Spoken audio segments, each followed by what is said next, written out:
Y seguimos con esta edición especial de Efecto Naim, donde recordamos algunas de las conversaciones, las entrevistas más memorables, más conmovedoras e impactantes que he tenido con mis invitados a este programa. Uno de los temas que ha marcado este año es el total colapso de lo que quedaba de la democracia venezolana. El país entró en una crisis humanitaria profunda, dolorosa. También está sumido, por supuesto, en una crisis económica y detrás de todo, la burbuja que lo envuelve todo es la política, la crisis política que está paralizando el país y devastando la vida de millones de personas. Los venezolanos están pasando hambre, están siendo encarcelados injustamente, algunos están siendo asesinados y enfrentan día a día la violencia y el gobierno en las calles. Tratamos de ir más allá de los titulares y hablar con personas que nos pudiesen dar una visión diferente, que nos ayude a entender la crisis desde un punto de vista único. Tuve la oportunidad, por ejemplo, de hablar con varios expresidentes de América Latina, presidentes que en su momento estuvieron en el poder al mismo tiempo que Hugo Chávez y con quien compartieron momentos claves con el líder venezolano. Nos impactó, por ejemplo, una anécdota que nos contó la expresidente de Costa Rica, Laura Chinchilla, sobre el presidente Chávez y su relación con los cubanos. Miren.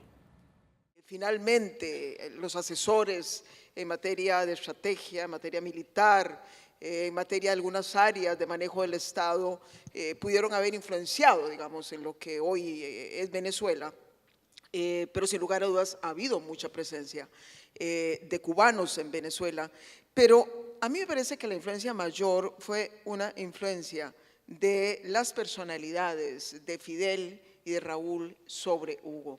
Recuerdo, me quedó de las cosas que más grabé, fue el famoso almuerzo, en donde casi se dan a golpes Chávez y Uribe.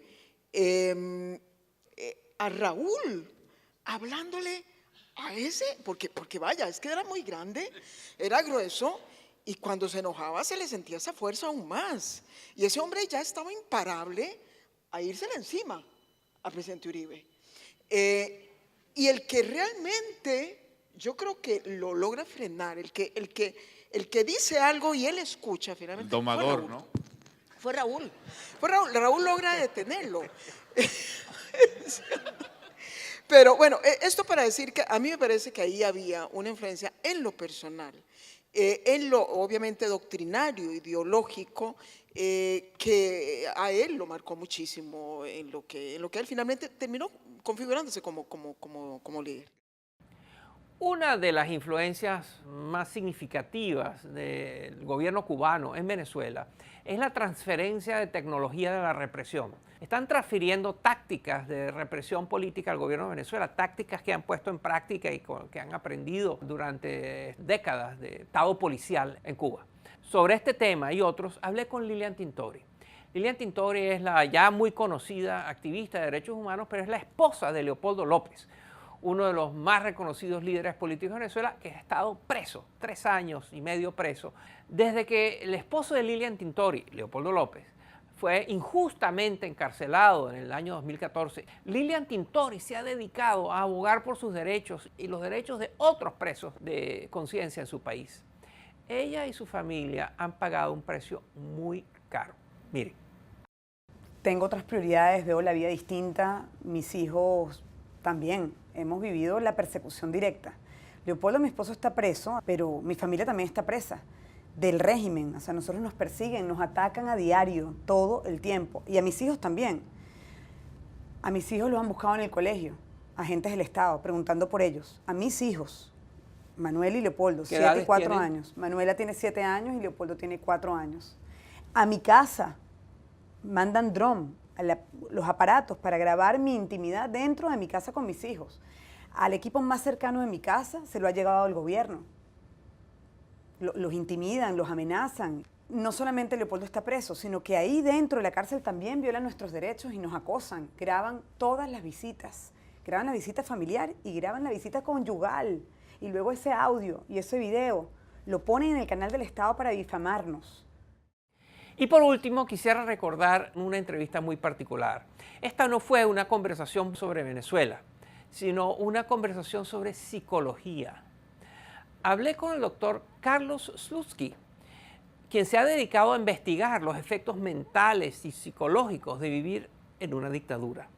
Muchos de sus clientes y sus estudios se han enfocado en las víctimas de las dictaduras de Argentina y de Chile, pero sus lecciones sobre el efecto a largo plazo, no solo en quienes sufren directamente las torturas y la represión de un régimen autoritario, sino también sobre quienes logran sobrevivir, son conclusiones muy impactantes. Miren. Yo he tenido un número de pacientes de este tipo. Algunos de ellos están exilados, por ejemplo, y estaban entrampados en la culpa del sobreviviente, en donde el sentimiento es haber traicionado a los otros por haber sobrevivido. Otro tipo de, por así decir, de culpa es la culpa de no haber podido tolerar las torturas. Y lo toleraron absolutamente, pero para ellos el haber llorado, el haber pedido que paren, o el haber inventado alguna confesión para frenar el sufrimiento, para ellos eso fue como una pérdida de su autonomía, de su sensación de poder o de control sobre la situación. Y esos quedan como post-efectos por largo tiempo.